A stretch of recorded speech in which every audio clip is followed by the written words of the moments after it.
The sensor report was wrong. Tasavuandrel read it 3 times, each pass slower than the last, mandibles pressed flat against the lower jaw in the posture his species called formal disbelief. The Velorith did not make sensor errors. Their instruments had mapped 411 worlds in 6 centuries of expansion, and not once had a reading required a 4th examination. This one required 5. Confirm origin of signal, the claim arbiter said. Confirmed, arbiter. The vessel tender's voice carried the careful neutrality of someone delivering news they did not understand. Northern continent. Coordinates match a territory formerly designated agricultural. Thermal signature, 1. Biological classification, human. Status, stationary. Duration of signal, 19 days. 19 days.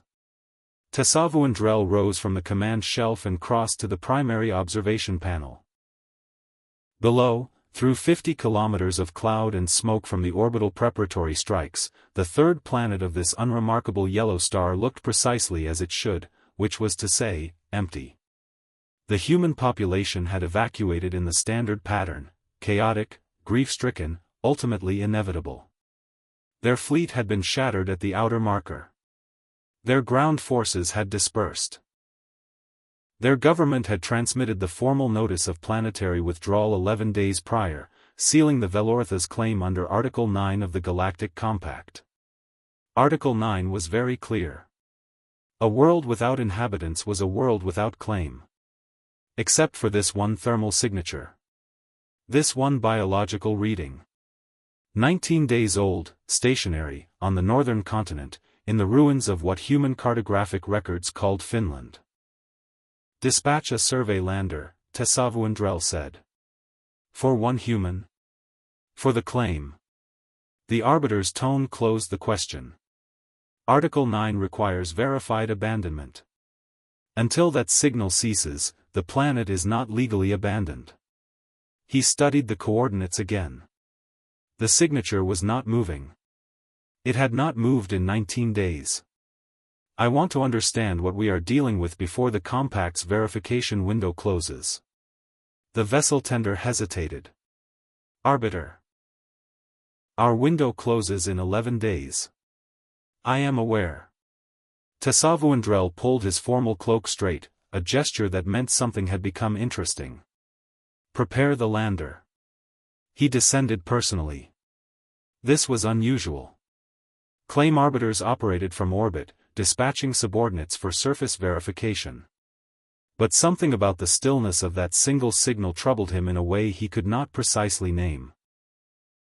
A sensation his species called vethare, loosely translatable as the specific unease of finding something that should not exist in a place where something that should not exist has no reason to be. The lander broke through the cloud cover and the ruined landscape spread beneath them. Burned fields. Collapsed structures. Roads empty of everything except ash. And in the middle of it, at the edge of a small lake, a figure bent over dark soil. Planting something. The human did not look up when the lander settled 200 meters away. This itself was anomalous. Every human encounter in the Velorith's expansion records, and there were hundreds, documented across 17 years of preparatory study, showed immediate response to vessel proximity. Flight. Aggression. Communication attempts. The species was reactive by biological design, their nervous systems ran hot, their threat response circuits among the fastest in the known biological catalog. This one continued planting. Tasavuandrel disembarked with 2 of his verification staff. The air was cold in a way that registered on his external sensory membranes as deeply unpleasant. This world ran colder than the Velorith homeworld, particularly at these latitudes. The soil was dark and wet. The lake behind the human's position reflected a gray sky. As they approached, the arbiter catalogued what he observed. Male human, advanced age by the species standards. The skin carried deep lines, the body moved with the particular careful deliberateness of old injuries or old joints. His clothing had been repaired multiple times, the patches were visible even from a distance. Beside him, roughly 10 meters to the left, 2 mounds of earth. Carefully shaped. Each bearing a flat stone. Tasavuandrel recognized the form from the cultural database. Graves. Recent ones. The human finished pressing a seed into the soil, sat back on his heels, and only then looked up. His eyes were pale blue. His expression was not afraid. "Figured you'd come eventually," he said. Tasavuandrel activated the translation membrane. "You are the sole registered biological presence on this planet." "Am I?" It was not a question. "You are aware that the human planetary government transmitted formal withdrawal documentation 11 days ago." "I heard." The human pressed another seed into the earth. His hands were shaking slightly, from cold or age, the arbiter could not determine. "Didn't sign anything myself." Tasavuandrel processed this. "You are a private citizen. The governmental withdrawal covers all inhabitants." "Does it?" Again, not a question. The pale eyes moved back to the soil. The second verification officer, a young functionary named Orvethascale, leaned toward the arbiter and spoke at low frequency. "He is being deliberately non-responsive. A psychological tactic, denial through passivity." "I know what it is," Tasavuandrel said. But something nagged at him. He had processed thousands of hours of human behavioral documentation. Defiance looked a certain way. Grief looked a certain way. Fear looked a certain way. This man had the posture of someone who had already finished being afraid, who had moved past the far edge of it into something quieter and more settled. "What is your name?" the arbiter asked. "Matti Korhonen." The human gestured briefly at the graves without looking at them. "My wife. My son. I'm not leaving them." Silence. Tasavuandrel looked at the graves. He looked at the seeds being pressed into devastated soil. He looked at the repaired clothing, the careful movements, the pale eyes that had stopped containing anything resembling fear. "The planet has been designated for Velorath settlement," he said. "Your continued presence is legal," the human said quietly. "Under Article 9 of the Galactic Compact, a world with an inhabiting resident cannot be classified as abandoned." He pressed another seed in. "I looked it up. Before the servers went down." The arbiter stood very still. "I have 11 days, Matti Korhonen said. So do you." He returned to his planting. Tasavuandrel returned to orbit. He spent 4 hours in his private archive reviewing every relevant section of Galactic Compact law. Orvethascale stood at the chamber entrance, waiting, as was protocol. The arbiter did not acknowledge him for most of those 4 hours. When he finally spoke, his voice carried the particular flatness of someone organizing dangerous information. "He is correct. Arbiter? Article 9, subsection 4, paragraph 11. Tasavuandrel turned from the archive screen. A planetary withdrawal document filed by governmental authority is legally binding unless a registered resident has not individually consented to inclusion in said withdrawal. He paused.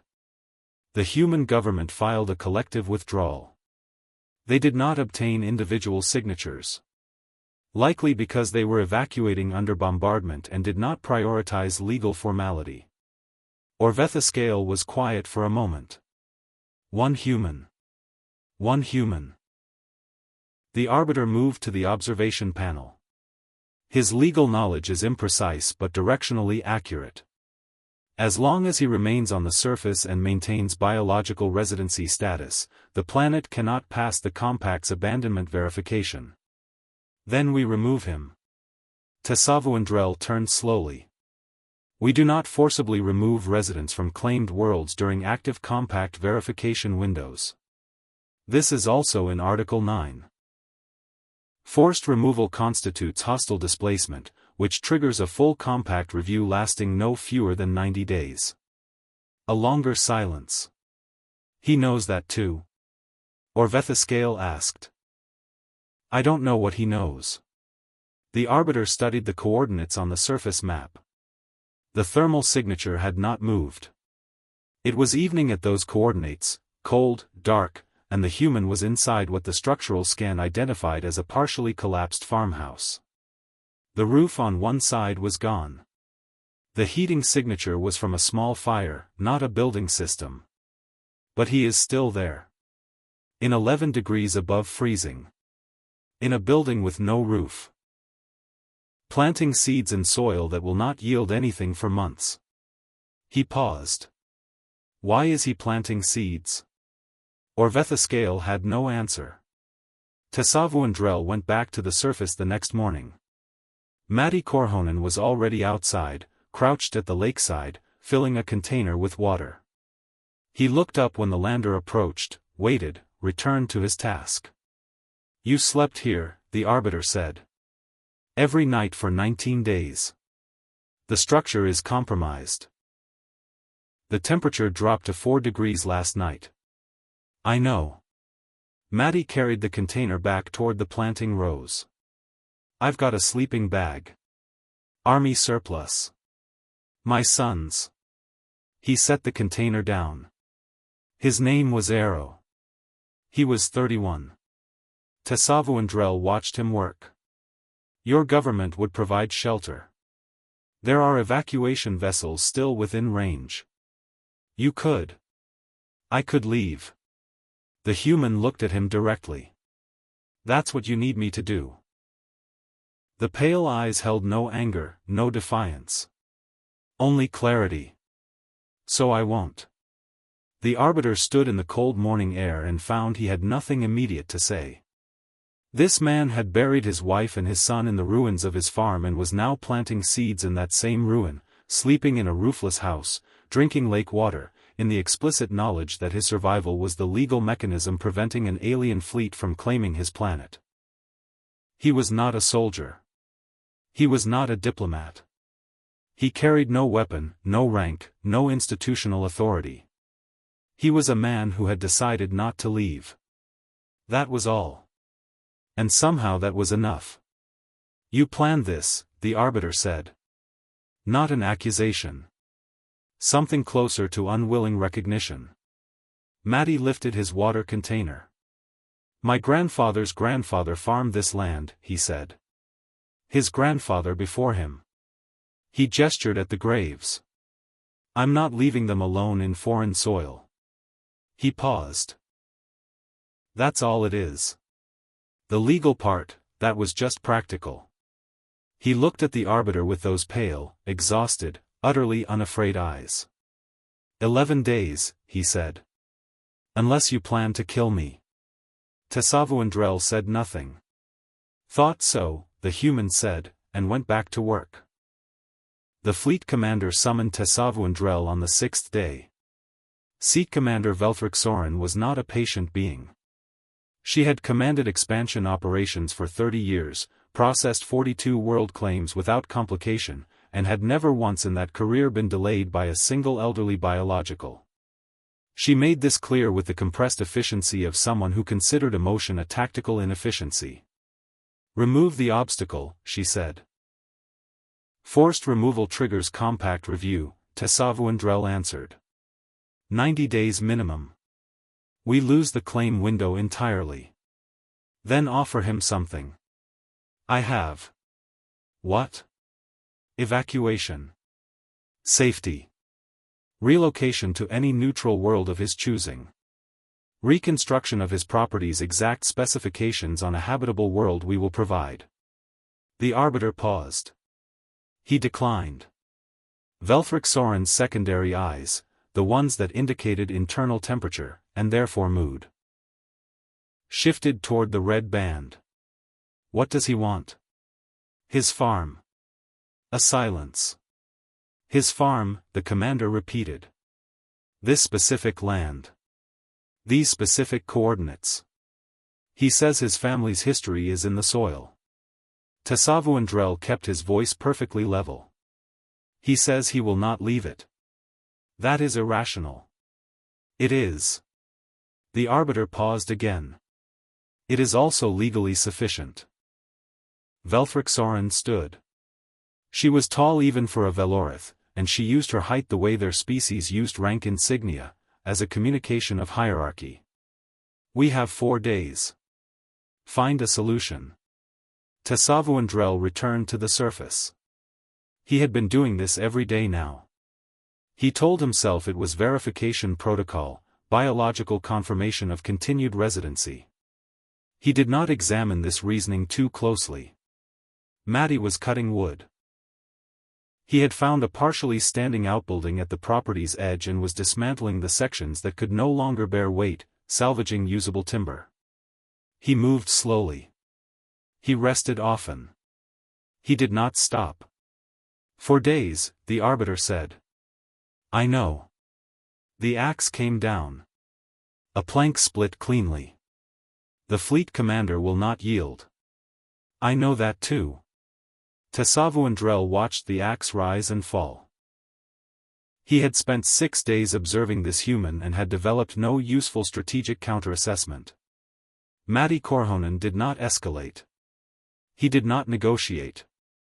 He did not plead or threaten or perform courage. He woke each morning and did what the day required and slept each night in a roofless house and rose and did it again. Why do you plant seeds? The arbiter asked suddenly. Even if your window strategy succeeds, the fleet will return. The legal path is narrow. Even if you hold for 4 more days, the compact review process takes time, Matti said. He set down the axe. He looked at the planting rows, small, neat, improbable in the burned landscape. My wife planted garlic every autumn. Even in bad years. She said the garlic didn't care about bad years. He looked at the arbiter. I'm not planting because I know it'll work out. I'm planting because this is what we do here. What we've always done here. The wind off the lake was cold. The sky pressed low and gray. She sounds. Tasavuandrel searched the translation membrane and found it inadequate. Determined. She was Finnish, Matti said, and something crossed his face that might have been the ruined remnant of a smile. We have a word. Sisu. It doesn't translate well. Something like, a will that has run out of reasons and just becomes the way you move through the world. He picked up the axe again. She had it. I'm trying. The arbiter stood in the cold and thought about a species that had a specific word for endurance that had exhausted all its reasons and simply continued anyway. He thought about 42 worlds. About how none of them had produced this. About a fleet of 40 warships held in suspension above a single planet by one man with lake water and a dead wife's seeds. He sent a message to Velthrixorin that evening. I have no solution, it said. I believe that is the point. On the 9th day, Tasavuandrel came to the surface in the evening. This was outside protocol. His staff did not comment. They had stopped commenting on much of what the arbiter did regarding this assignment. Matti was sitting by a small fire at the lakeside, not doing anything. Just sitting. A cup held in both hands, the cultural database suggested tea. He looked out at the water. The graves were visible at the edge of the firelight, the flat stones catching orange. The arbiter sat down. He did not know why. Protocol had no entry for this. For a long while neither spoke. The fire was small and bright. The lake was dark. Above the cloud cover, 40 warships waited. Below it, 2 beings sat beside a fire and said nothing. Do you believe in anything? Matti asked finally. Your species. After death. Tasavuandrel considered the question with the seriousness it deserved. We believe in continuation of information. The Velorith do not die in the way you understand death. Our knowledge is archived before biological cessation. We continue, in records. Recorded, Matti said. But not, Here. No. Not present. The human nodded slowly. He drank from the cup. I talk to them, he said. Every morning. My wife first, then Arrow. I tell them what I'm doing. What the weather is. Whether the seedlings are showing yet. He paused. They don't answer. But it feels important that somebody says their names. Tasavuandrel had no response. The translation membrane gave him words, none of them were sufficient. I think that's what this is, really, Maddie said. He wasn't looking at the arbiter. He was looking at the graves. Not the legal thing. Not even the farm. Just, somebody has to say their names. Somebody has to still be here when the rest of the world has moved on. Somebody has to say, these people were real, and this place was real, and it mattered. His voice had gone very quiet. That's what staying is. The fire shifted. An ember fell. What were their names? Tasavuandrel asked. Ano, the human said. And Arrow. He said nothing else. He watched the fire. He drank his tea. The arbiter sat with him for another hour in the dark, and in 40 years of expansion operations across hundreds of worlds, it was the most uncomfortable he had ever been, not from cold, not from threat, but from the weight of being present when something with no tactical value was, nonetheless, the most important thing happening in this sector of the galaxy. He left before Maddie did. He did not look back at the graves. He did not need to. He already knew he would remember their names. Ano. And Arrow. On the 11th day, the final day of the window, Velfrixorin descended herself. Tasavuandrel accompanied her. He had not recommended it. She had decided anyway, because she was a commander who did not trust second-hand assessments when a problem remained unsolved. She was not prepared for the farm. The arbiter watched her process it. The graves, the planting rows, the repaired house with its missing roof section now covered by salvaged timber that Maddie had lashed together over the past 10 days. The human himself was finishing the last of that roof work when they arrived, balanced on a wooden ladder, moving with the slow deliberate precision of a man who had decided falling was not an option. He climbed down when they approached. Commander, Tasavuandrel said. This is Maddie Korhonen. Legal resident. Northern Continent, Earth. Velfrixorin looked at the human for a long time. Maddie looked back at her with the same pale, calm, bottomless eyes he had shown the arbiter on the first day. No performance. No fear. Just a man who had been standing in one place for 30 days and had no intention of moving. You have cost us 11 days, Velfrixorin said. Yes. You understand we will return. The compact review will proceed. This delay is temporary. Maddie looked at the roof he had just finished. He looked at the planting rows. He looked at the graves. When you return, he said, there will be others like me. Word gets out. He paused. Human word, we're good at that.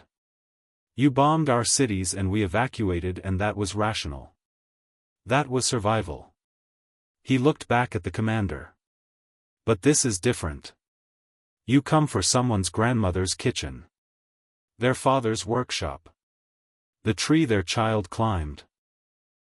The yard where someone they loved is buried. He shook his head, very slightly. You won't get clean claims. You'll get this. 11 days, then 90 days of review, then more people who looked up Article 9. He met her eyes. It won't be worth it, he said simply. Velfrixorin stood in the cold northern air. Around her, a repaired house, planted soil, 2 graves, and one man who had held a legal siege for 30 days with lake water and old seeds and absolute, quiet refusal. She looked at Tasavuandrel. The arbiter said nothing. He had already said it 11 days ago. I have no solution. I believe that is the point. The commander turned and walked back to the lander without another word. Tasavundrel lingered a moment. Matty had already turned back to check his roof repair, pressing the timber with one hand, testing the hold. It will hold, the arbiter said. He did not know why he said it. Matty pressed the timber again. It'll have to. The lander rose through the gray sky. Above the clouds, 40 warships began the long turn toward the transit corridor. They did not fire on the way out. The Velorith fleet reached the transit corridor before sunset. Tasavundrel stood at the observation panel and watched the planet diminish.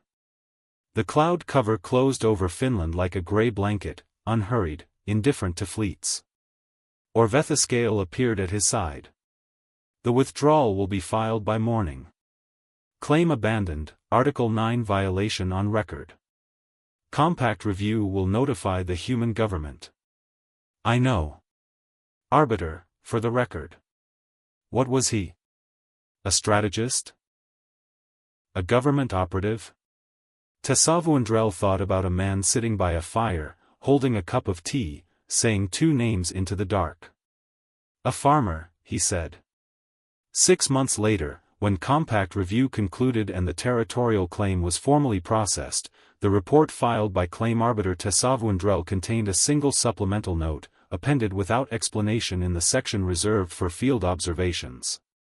Recommend full withdrawal from Earth territorial system. Assessment. Population not fully evacuated. Residency claims pending, unknown number. Legal complications, indefinite. He did not mention Finland. He did not mention Aino, or Aero. Some things, he had decided, did not belong in reports. Below the clouds, on a small farm at the edge of a Finnish lake, the garlic was beginning to show, small green points pushing up through dark soil, improbable and unremarkable and absolutely certain of themselves, rising through the ash the way things do when the ground has decided it still belongs to someone. On the 11th morning after the fleet's departure, the first human-age ship broke atmosphere, following a signal too small to be a military installation and too persistent to be equipment malfunction. They found one man, fixing a fence. He looked up, shielded his eyes against the ship's landing lights, and nodded once. Took you long enough, Matti Korhonen said. He went back to the fence. The aid workers stood and looked at the farm. The planting rows, the repaired roof, the graves with their flat stones, and none of them spoke for a moment. One of them, a young woman from Tampere who had not touched Finnish soil in 8 months, sat down in the cold earth and pressed both hands into it. She didn't say anything. She didn't need to. Far across the sector, in the archive hall of a vessel that no longer carried a claim designation, a functionary noted that Arbiter Tasavundrel had made an unusual addition to his personal memory archive, not a record of worlds claimed, or strategies executed, but 2 words, filed under no category the archive system recognized, cross-referenced to nothing. Aino. Aero. When asked to categorize the entry, the arbiter said only, leave it. And in the cold soil of a small farm at the edge of a northern lake, something green and stubborn kept pushing upward through the dark. It did not know about fleets, or legal claims, or the weight of 30 days of quiet refusal. It only knew the ground was still there. And so it grew.